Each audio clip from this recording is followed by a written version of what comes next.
Gig Gab, episode 468 for Monday, February 10th, National Cream Cheese Brownie Day 2025.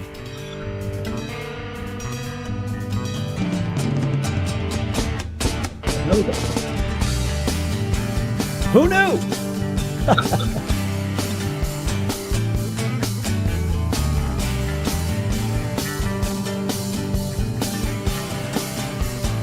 Greetings, folks, and welcome to Gig Gab, the show by, for, and about working musicians. Our sponsor for today is factormeals.com/giggab50off, where you can use that same code giggab50off for, 50% off. We'll talk more about that in a little bit. Back here in Durham, New Hampshire, I'm Dave Hamilton, and today my guest co-host is... Let me see if I can get all this right. A celebrated singer, songwriter, musical storyteller, if you will, whose deep, soulful interpretations have made him a fixture of the Jersey Shore music scene. Easy for me to say.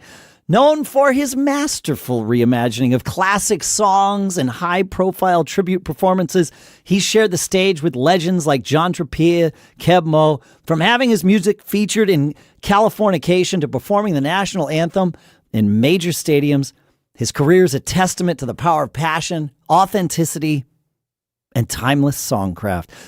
Pat Guadagno, thank you so much for taking your time with us today. I'm so happy that I took off National Cream Cheese Brownie Day to do this. I usually never work on Cream Cheese Brownie Day. And I don't blame you. That is an important day. It is. Thank you for that great introduction.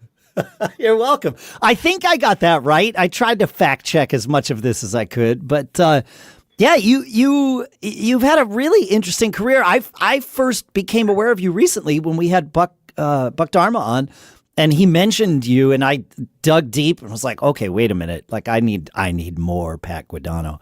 So I'm so glad he did. I love Buck. Buck is a good guy. If we had time, I could tell you a quick funny story how we met. I don't know if he told you. No, go ahead. Yeah. He lived. I worked in Red Bank, this place called the Downtown Cafe. Great little nightclub. So many people came in there, and I did not know who he was or even what his name was, even after he introduced himself as Don. But he would come in every Monday night and one night we got to talking, and he said, I asked him if he'd, sit in. He talked about playing guitar. And so he came up and we're playing some Beatles songs, things like that. And he introduced himself as Don and we just had a ball playing together. But I noticed as we're playing, there was a kid in the audience who came up to the first table. And he sat on his chair backwards like this, and couldn't take his eyes off of Buck the whole time. And I'm saying, maybe it's, I don't know who it was. And then the kid yells out, "Play one of yours." Oh. And Buck says, "No, this is not my show. I don't do that." I said, "Go ahead, play one of your additional love songs. That's probably going to bore us all to tears. Go ahead." And he starts playing "I'm Burning for You." Oh, I'm sitting there with my jaw dropped thinking, all right, what do I do now? He wrote the song, and I really didn't know the song. And then the kid asked him to play The Reaper, and he plays The Reaper. I said, "Jeez, I had no idea that. I thought God wrote that song. I had no idea that I met with the guy that wrote this, one of the greatest rock and roll songs of all time." And we just hit it off and became good friends. And him and his wife Sandy are wonderful people. I keep in touch with them. They moved to Florida and moved all around, and I still managed to keep in touch with them. But wow. That was so funny how we met. And I was aghast when I heard those two songs. Oh, I can only imagine. I mean, you have some guy come sit in, you take a flyer and decide, all right, I'm going to trust that he can probably play. Yeah, because I've been burned so many times like that with people calling me up saying, "Get this guy off the stage." Yes. And, not that rock and rollers have a look, but he doesn't look like a rocker when when he No, he really doesn't. Yeah. Like an accountant when he. We just had more fun together. We've recorded together since then, and been on some trips together. And I just love him. He's an amazing guitar player. He played guitar on a couple of my cuts, a few of my albums. Is that right? That's cool. Huh. Amazing. And this was just a kind of a random nightclub gig that he showed up at. Is that right? Yeah. He's written in Red Bank, New Jersey. Good old Red Bank, New Jersey. There you go. And so, as I said, the Jersey Shore is where you started to cut your teeth and kind of do that stuff. There's a mystique about the Jersey Shore in the music business. Yeah. There sure is. And it's such a fertile area to collaborate with other people and to work. So many clubs and so many great clubs and great owners that really care about live music, and it's just fertile ground. It always has been. And it seems like you've been a part, perhaps even a pioneer of that scene for a long time. What do you have a favorite memory of kind of as that scene started to come together? Well, it was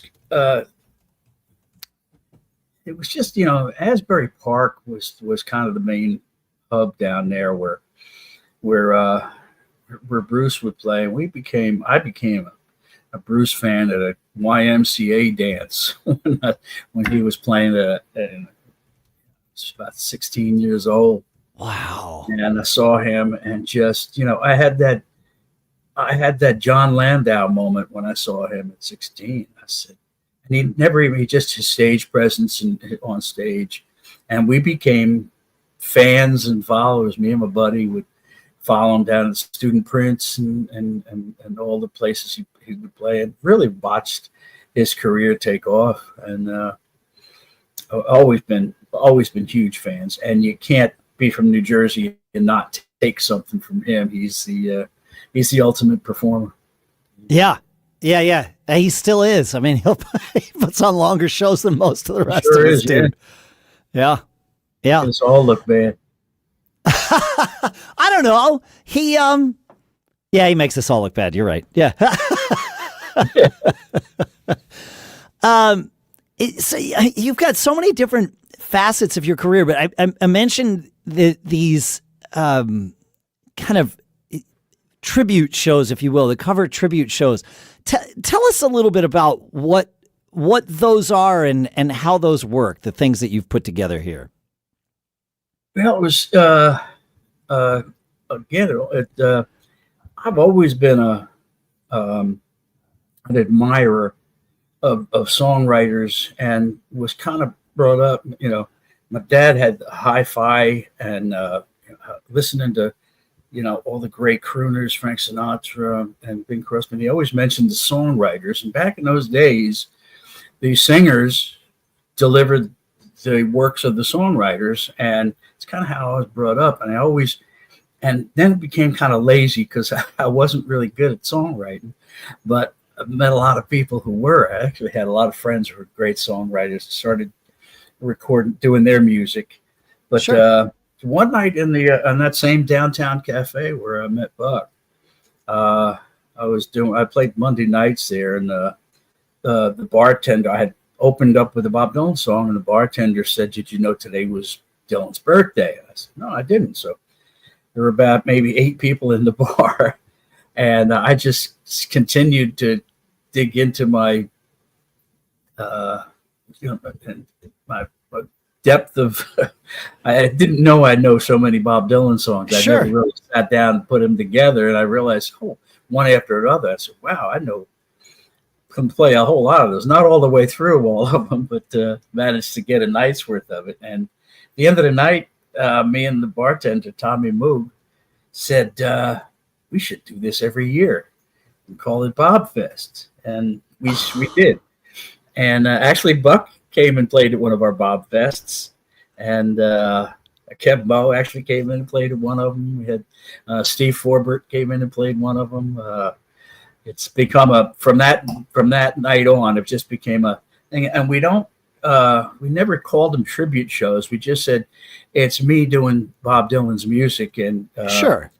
In answering the question is, not really a fan of Bob Dylan's voice or anything like that. I just say it's our interpretations of his music. That's the way we do it. And it's become very popular, and especially this year. Our show is in May this year, and it's sold out already, I think. Really? Yeah. Because one of the guys that I've been doing it with, Rob Paparosi, was Timothée Chalamet's harmonica coach in the movie.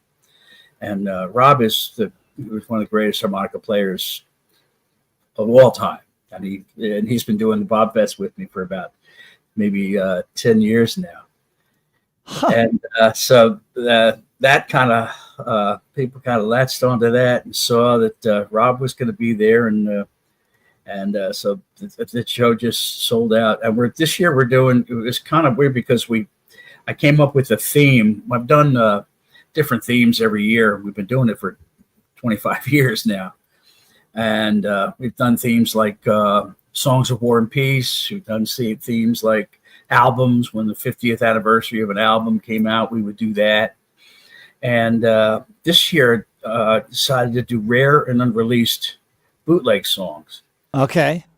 And crazy enough, there were two of them in the movie that Rob played on, so we're gotta do two of those. So it kind of melded together. We're still working it, but that became very popular, and from that, just started to say, well, this is I prefer doing this than sitting in a bar. I'd rather be on the theater stage doing what I do, and it kind of lends itself to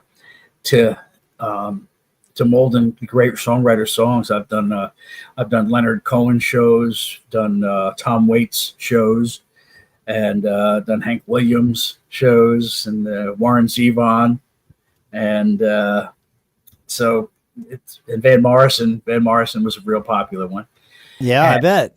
We started doing them. I started doing them, 25 years ago, and now it's like there's Eagle tribute bands and Van Morrison tribute bands, and there's guys, dyeing their hair and programming their instruments so they can get the exact same sound and look as the other ones. And there's no way to express that that's not what I do or what we do. Right. Take the music and revere. We revere their music, and we do it with a passion. That makes sense. Yeah, I've been doing at one of the local theaters here in Portsmouth, New Hampshire. Last year, we started doing a thing that we've now called the Underground Series, which is on any given night a one-off tribute of an artist. But tribute is not the right term when you compare it to what tribute acts are currently doing. And so exactly, there needs to be something else. And I haven't been able to come up with it. What we call it is a celebration, right? It's a celebration. Exactly what I call it. Yep. Yeah. And we just did one. We did a celebration of Led Zeppelin music, which was fantastic. I'm going to get the guitar player on. Our guitar player was actually Britney Spears touring player and grew up like immersed in Zeppelin. So he really helped us level up our game. We're about to do one in a month. We're doing a Bob Dylan one. I just found out 4 days ago. So I don't even know what the set list is yet, but they're these celebrations. We did one of the Beatles. We did, so yeah. The celebration to me is the right term for that as compared to what tribute bands are doing, where they're dressing the part and doing the whole thing, because that's a different thing. Yeah, it is, and it's such a popular thing, and unfortunately, it's turning off. Trying to sell these shows now outside of New Jersey. We're trying to put some on the road. Yeah, and to sell them is like, we don't do tribute shows, and that's what we're meeting. So it's, it's just another hurdle we have to jump over to try. Yeah. I'm not jumping over any hurdles anymore at this age. If you want to find the show. It kind of reminds me, 30 years ago, I started a website, not music related, a website called Mac Observer that actually was it's still a fantastic business. We sold it off a number of years ago, but it, it was great for us and great for our employees and everybody's families and all that good stuff. And about 5 to 6 years in, this term weblog showed up. When we started the site, nobody had a blog, right? That term didn't exist. And then it did 5, 6, 7 years later. And we at first were like, man, no, we're not a blog. We're an online magazine. And, we had all this stuff in our heads. And eventually, another 5 years later, we're like, yeah, we're a blog. It's fine. We know, that's the term everybody gets. So I wonder if this term tribute is going to wind up simply being the word that we use to describe these things because it's the word everybody uses. I don't know. I sure hope not. There's a real distinctive line between dressing up in a KISS uniform and coming out there doing your interpretations of these great songwriters' music, because I just did a 3-hour night and 2.5-hour show of Leonard Cohen's music. And I've had people come up to me and say, I'm a huge Leonard Cohen fan, and I wasn't sure I could sit through an hour and a half of his music, and I love it. Yeah. And so, but we know that what you do and the people that you work with, and I managed to, there's some great musicians around town that I managed to hook up with, and we work on the shows pretty hard, and make them, make people get their money's worth out of it. Yeah. Yeah. Well, we always say here on Gig Gab that we're always be performing, right? And when you're putting on one of these celebration shows, it's easy, especially if you're a fan of the music that you are celebrating, it's easy to go and, maybe to steal a line from our friend Buck, time to play B-sides, right? Yeah. But the people that are coming out are probably there for the A-sides, for the hits. And they are, yeah. And for them to be delivered in an entertaining way, and that's the key, is to always be performing. Yeah. I mean, we do it. We had some, I won't lie to you, we sold out of Van Morrison. We sell out a Van Morrison show every year, and I like to go deep. And I like Van Morrison fans coming up to me at the end of the show. I'm a huge Van Morrison fan, and I hadn't heard that song. And people are going to hear songs at this Bob Dylan show that they had no idea that he had written. And yeah. Kind of rare. Now I got to ask a question about that. Are you going to play Wagon Wheel? Yeah, I don't divulge the set list, but yeah. All right, good. I'm just working on it.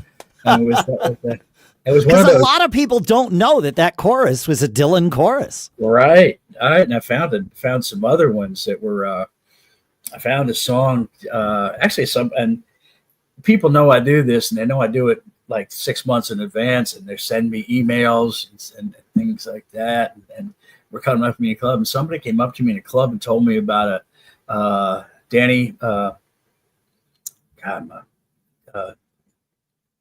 the fellow's name, Danny, the guy that wrote the Road for Jackson Browne.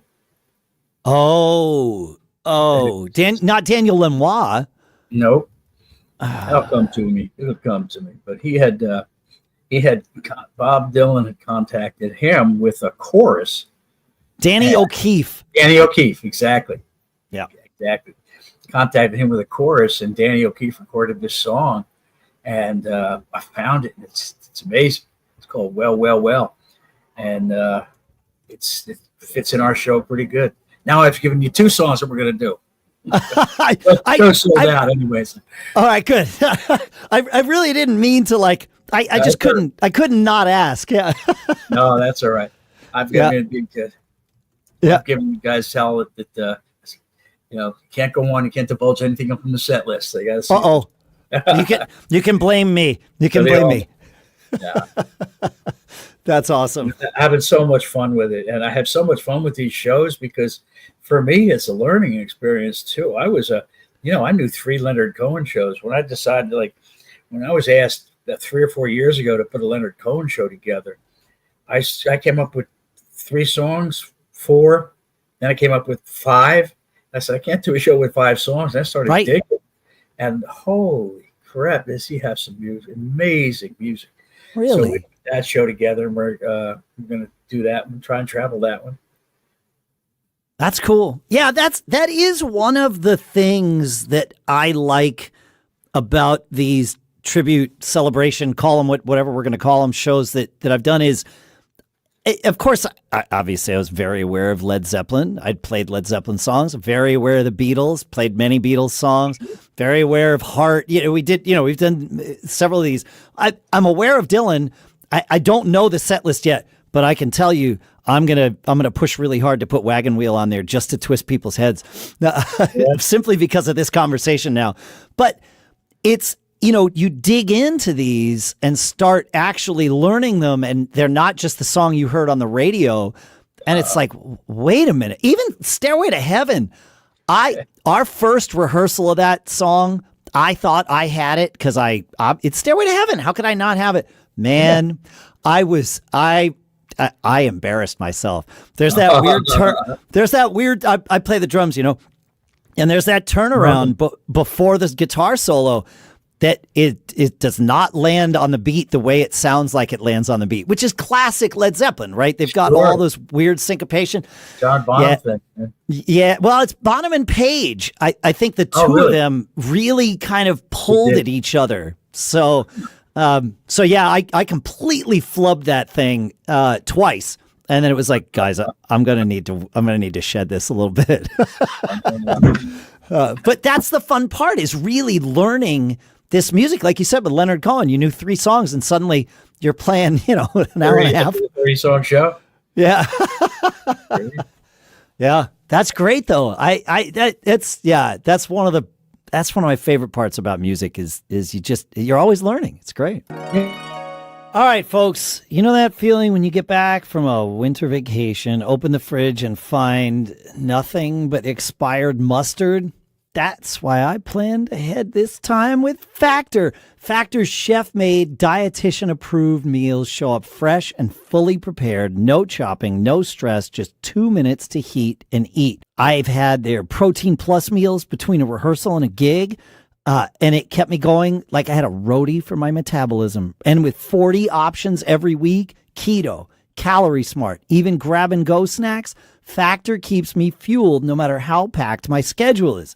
Whether you need a quick bite before sound check or a real meal when you're too wiped to cook, Factor's got your back. Always be performing starts with being fed. Eat smart with Factor. Get started at factormeals.com/giggab50off and use code giggab50off to get 50% off your first box plus free shipping. So we've got this linked in the show notes at giggabpodcast.com, but that's code giggab50off, GIGAB50 off at factormeals.com/giggab50off to get 50% off plus free shipping on your first box. And my thanks to Factor for sponsoring this episode. All right, so Pat, as I mentioned in the intro here, your music was featured in the series, the Californication series. How did that happen, and what was that like to be a part of that process? It was such a high watermark for me, and because I've been I put out my first album, and it was 20 years ago, I guess, 21, 22, 23, and it was when internet distribution was just starting out. And, before that, you had to sell your records at the local record store. But somebody in California on the lunch break was researching Warren Zevon songs, and they were doing a version of, the director was doing an episode where they were featuring a Warren Zevon song, and they heard mine, and they brought it in, and they liked it, but they said, we've never heard of this guy. How do we know he's the real deal? So somebody said, well, he's from New Jersey. Let's call Springsteen's camp. Find out if he's legit. And thank God the person in Springsteen's camp that answered was the late Terry McGovern. God rest his soul. Terry was a huge fan and a dear friend. And he kind of vouched for me. And next thing you know, they were using my version of "Don't Let Us Get Sick" in the first or sixth episode of Californication when it first came out. And it was nothing like that had ever happened to me before. I didn't, it was just such a thrill. I remember the night that it came out. I went on, and back in those days, I'm telling, like I said, I was never a songwriter.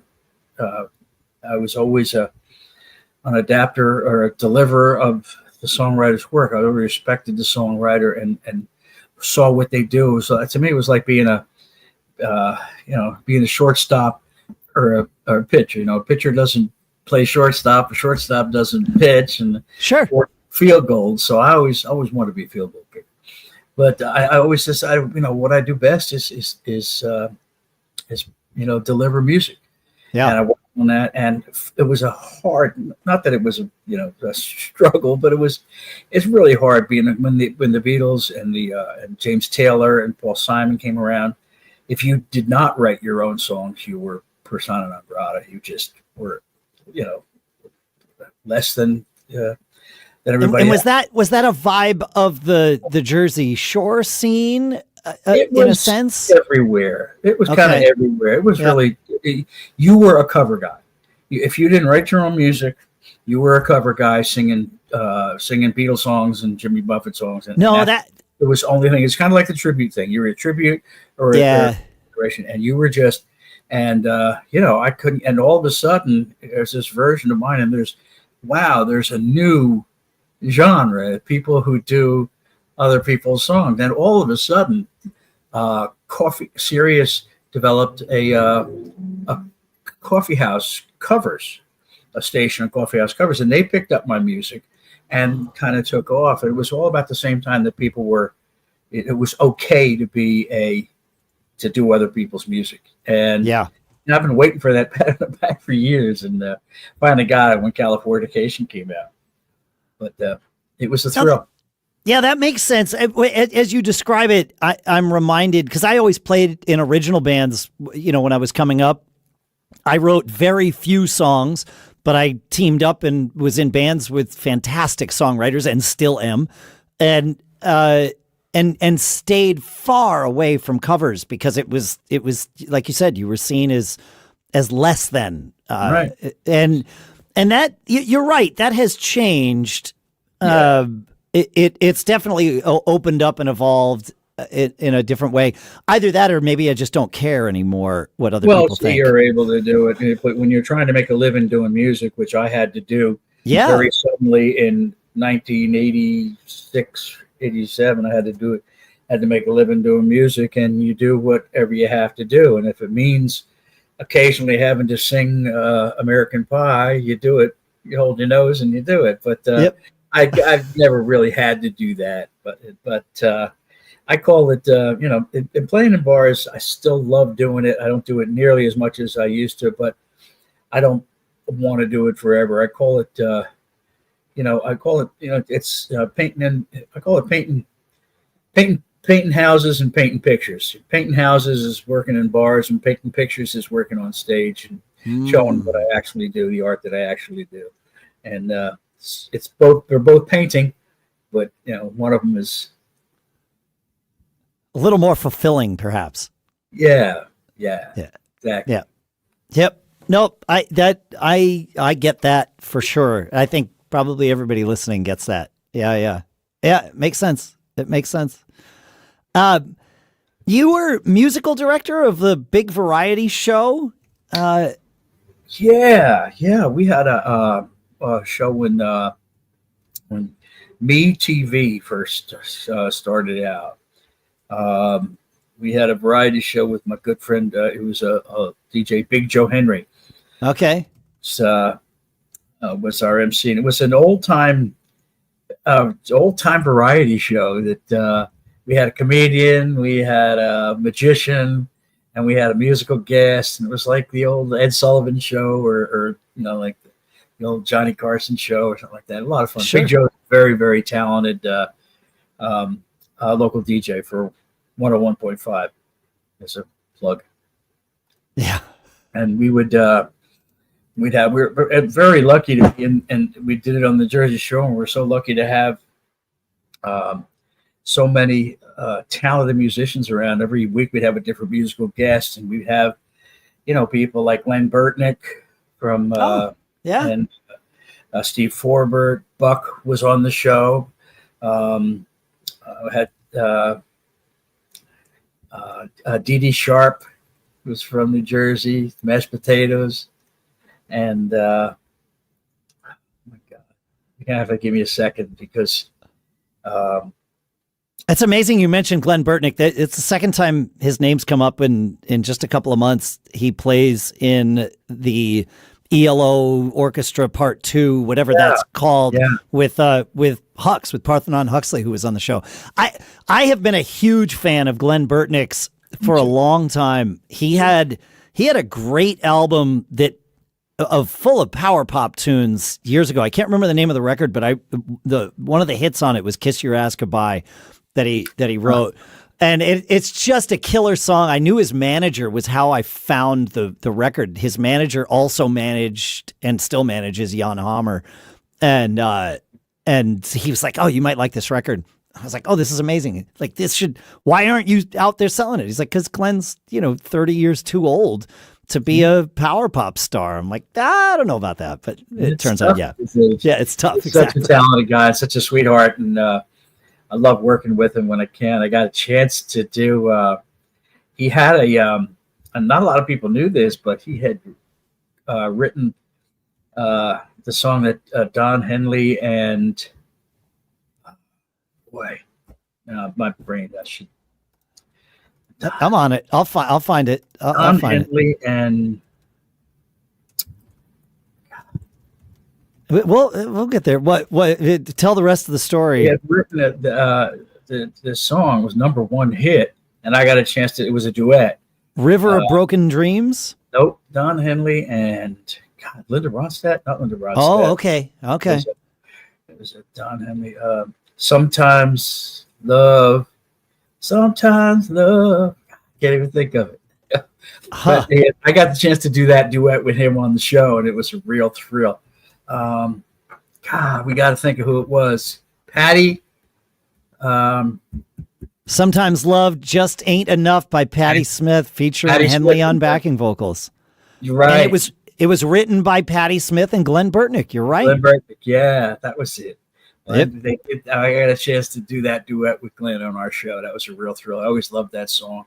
That's cool. A lot of people know that he was a writer of that.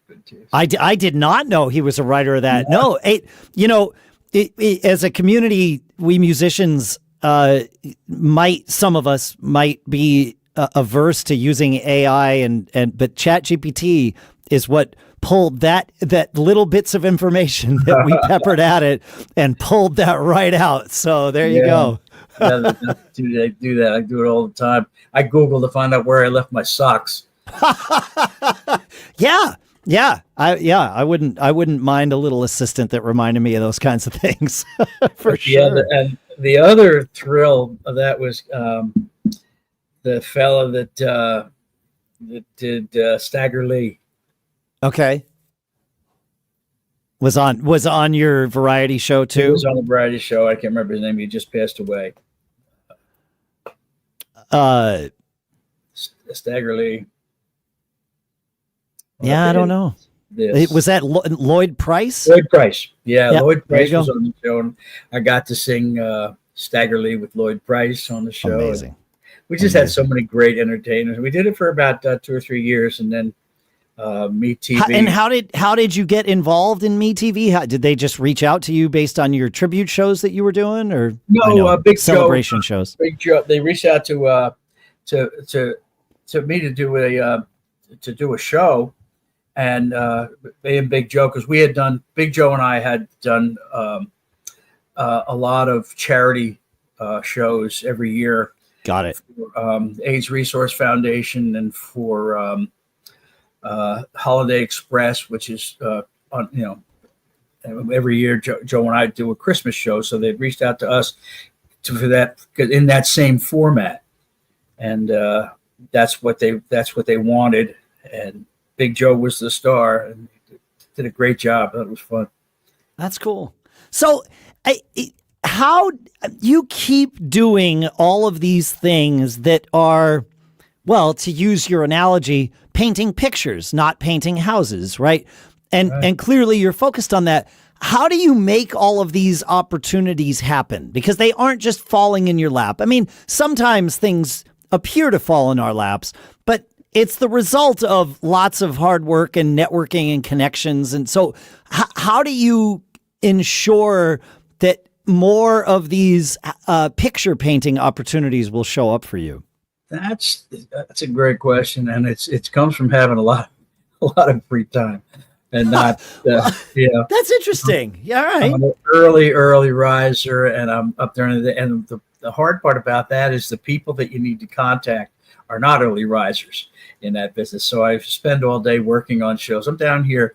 I'm getting ready for in Key West. I'm getting ready to do 6 shows next week, and have a week of to prepare for those 6 shows. So they're all going to be, every day just sitting around working on them and working on the other shows. And it's something.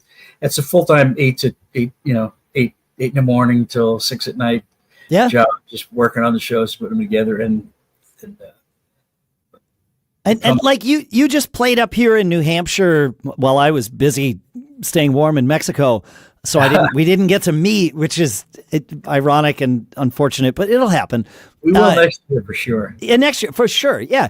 But like, how is that a relationship with the venues up there that you've had for a while? I mean, how did you develop that? Because you're in either New Jersey or Florida, not northern New Hampshire, just south of Canada. So right. It really all stems from making a complete circle, from doing your job and doing your job well, and people that appreciate you doing your job well. We went up to a friend of, we had a band years and years ago, and a kid who was a fan of the band asked if me and my guitar player would come up to New Hampshire to play a song at his wedding. He's marrying a girl from New Hampshire. And so we went up there, we played the song. We had the rehearsal dinner at this place called the Shenandoah Pub, which is this wonderful little Irish pub. And we got up and we played, and we met the owners, and we drank and laughed. And they said, come back every year. We've been going back up there for 25 years.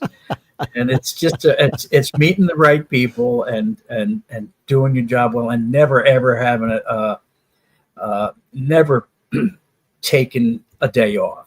When I remember it's Joe DiMaggio said there's, somebody out there that's seeing me for the first time, and that's a not a great analogy, but I'm certainly no Joe DiMaggio, but I've always known that there's, even though nobody's listening, or nobody may be listening, but there's someone in the recesses that are going to hear you, or you're going to deliver something to them that they need at that particular time. And that's a great feeling to be able to do that. Even if it's just one person, it doesn't have to be thousands. This is especially if it's one person. Yeah, man. We were, and I've always had I put my calendar up with all my few local shows, and then my national show, I do shows in Nashville, and I've done some in California and in Florida and in New Hampshire. And my we're doing a show at this bar in New Jersey, Jamian's, where I work every Monday night now, to the downtown. And there were the two kids who were, you can tell people that are there to listen to you. They were very intent on what I was doing and in touch with it. And it turns out that these two young kids were there from Germany. They had come to New York and Germany, and part of their itinerary that they put together was to find out where I was playing and come see me, because they found my music on Sirius or something out there. And that's just like, you can't. There's no words for that. That's the highest praise you could possibly get. That you wanted that somebody took a train from New York down to see you do your music. So you can't take a night off. You can't pretend. You can't. Because somebody's hearing it for the first time, or somebody's there for a reason, and it means something to somebody. I learned that lesson so many times.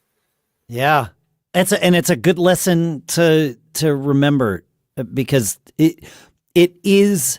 There are those moments where you're like, all right, well, I'm just setting up, and well, thank goodness the game's on the TV in the opposite corner, and I can zone out and play and watch the game at the same time. I think you have those thoughts sometimes, because it's like, and it's like, nope, I'm here to do this. And like you said, if you can connect with one person, and that's important.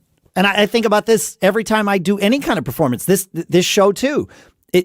Someone that's listening right now is listening for their first time. And so I want to make sure they get a good show. And obviously we have you here. So that box was easily checked today, and you've got some great lessons for people. So it's glad good to be a part of it. And I'm glad that, it happens the way it happens. I mean, good people meet good people, and it happens. That my friend Danny used to say, coincidence is way too small a word. And, things happen for a reason. Yeah, for sure. All right. I'm usually really good at segues, but I don't know how to segue out of this. So I'm not even going to pretend that I'm going to do this well, but I did talk about ChatGPT earlier. So we were talking about technology. When you play live, we're gearheads here. We're musicians, so we're always interested in learning about the gear that helps someone else do their job, because it might help us. So is there any gear that you find it works really well for you? What is in your kit that you always like to use? Are you on in-ear monitors? Any of that stuff that just is a part of making the show go smoother for you? And for those listening on the audio stream, Pat is holding up a bright Dunlap, red or orange guitar pick. Yeah. Dunlap custom-made pick. I don't know why, I just like them. I have thousands of them. And I have them made, and I like them. That's really the only thing I used to use. I've always loved and played Takamine guitars, and they have been so good to me at the Takamine. Yeah. I've got quite a few of them, and they're workhorses. I take them everywhere, and I used to use 13 gauge strings, and I used them for two reasons. Because when guitar players who wanted to come up and play, when they saw I had 13s on my guitar, they would say, "Oh no, I'm not doing that. It's going to hurt." So then when my arthritis started to bother them, I went down to 12s. So I used 12 to 54 usually. And gear wise, I don't have a thing except an LR Baggs pedal that I use.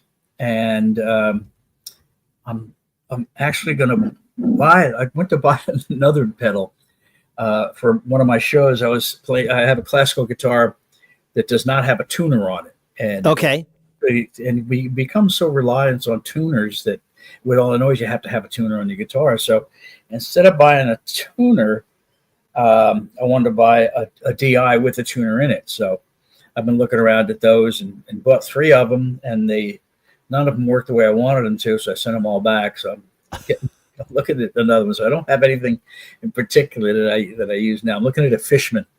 Okay. Yeah. Box right now, so I'll get that probably for my next show when I get home. But those are the only things. I've never used in-ear monitors, And the one thing that I do use is my first album. I was so comfortable with a Shure SM58 microphone. Yeah. That I recorded for the first time in Nashville with a Neumann, RCA, the same microphone that they used for Will the Circle Be Unbroken. Sure. Great. But I find myself when I do my vocals that I'm so comfortable with this microphone. It's like an instrument for me. Yes. That I know how to use.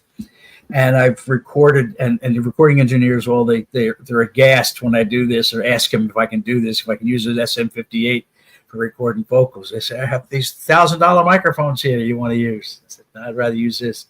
So I've used an SM58 for all my records. I have 6 of them. Well, famously, Bono from U2 also uses a 58 in the studio, or at least has quite a bit, for the same reason. Yeah. He's like, look, well, I think it was Matt McGlynn from Roswell Mics, which is a small microphone manufacturer. They make great microphones. But he said it best when he said microphones are EQ devices, which they are. I mean, that's what a microphone does. It captures some, but not all of the sound, right? And, they've got a different pattern and a different curve. And depending on where you are on the microphone, you can get away from it or you get ahead of it and all that stuff. And so they are they are part of that instrument, right? And some, if you have a lot of your voice coming from your chest, well, a microphone that's got a pickup pattern that's going to grab more of that, is going to be important for that person's voice versus somebody else's voice. And so if the 58 is right, I've recorded vocals with a 58 in a studio. Once they're in the mix, you probably couldn't tell what microphone was used anyway. And so it's more about, can the singer get A, be comfortable, right, and B, get the sound that is in that you think sounds like you. I mean, it's your album. So makes perfect sense to me. I would never begrudge somebody to use a 58. I mean, if they were in the podcast studio and wanted to use like a large diaphragm omnidirectional condenser to do a podcast interview like this, I would say no, because it would pick up way too much room noise. But that would be the only reason. So yeah. No, I think it's great, man. I think it's great. Do you travel with a spare 58 with you when you go on the road? Well, I don't. Most of the places that I go, I come down here and I have a friend in Key West who has many guitars. So I know if I have any kind of trouble at all down here, he's got me covered. And when I do shows in Nashville, you can't go around the corner without seeing a guitar in Nashville. But and there's a music store up in North Conway too that's been very supportive of us too. So. Oh, that's good. Yeah. Okay. Well, I didn't want to curse you by asking that question if you didn't have spares or options. So if you get to a gig, traveling as light as I can, and I recently got this jumbo Takamine, and it's too big to fit in a flight overhead flight bin. Yeah. So I take my smaller guitars on there, and that makes sense. Yeah, that makes sense.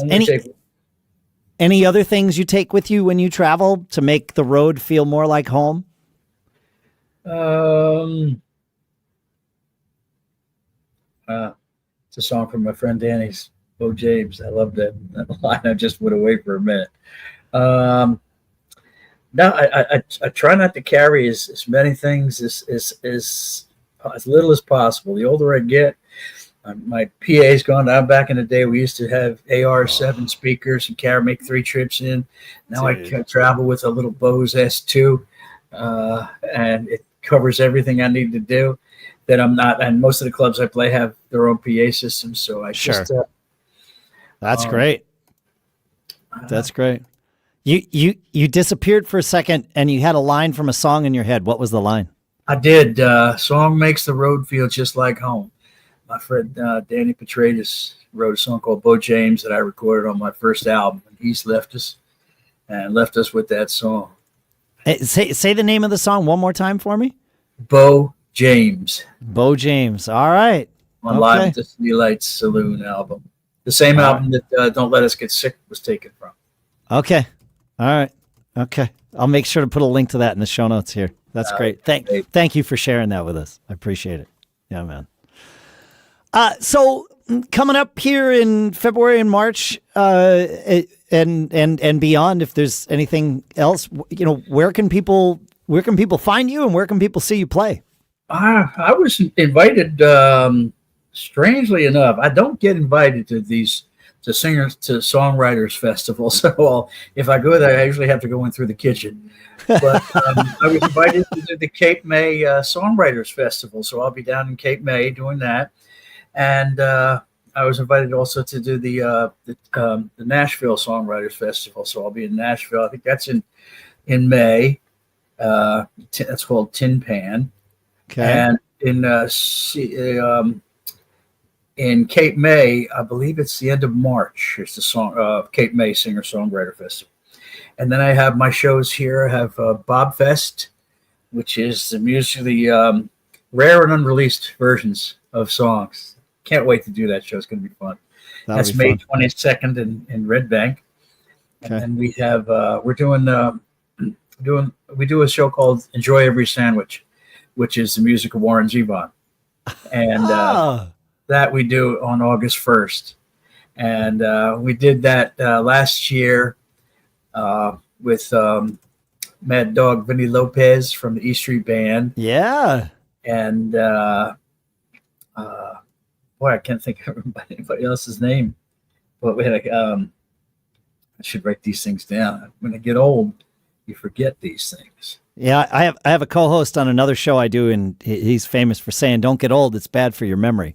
So it is. But the Warren Zevon show is a ton of fun. We do a lot of again, you dig deep, and I found some stuff in there that nobody knew Warren did, and it's a great show. This is our second one that we've done. That's October 11th. It's called Enjoy Every Sandwich.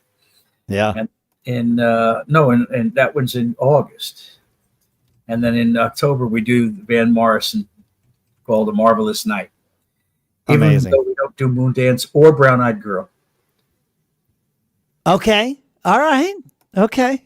That'll there's thousands of other tribute bands out there that will do those at the drop of a hat for you. And all the cover bands will do them too. So yep. That's right. Yep. And they're really not terribly difficult to play if you want to learn them on guitar for yourself. So there you go. No design. I've done them enough. That's what I mean. No, I meant for anybody out there that wants to hear them. They can go learn them. I didn't mean you. Yeah. They're great songs. Yeah, they really are. Yeah, there's a reason that they're popular songs. Yeah, they're great songs. Yeah, absolutely.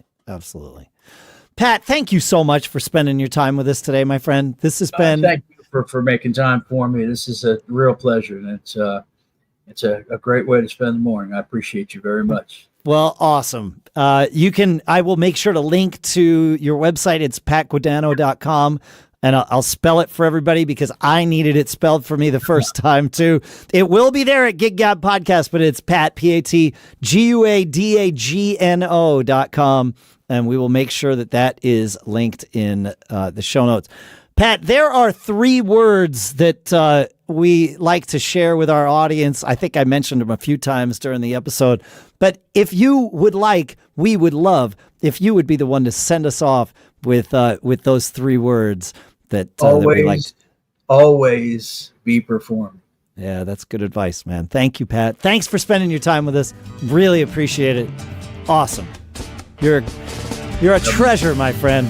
Thank you, brother. GigGabPodcast.com, folks. Send us a note, feedback at GigGabPodcast.com, and always be performing. We'll see you next week.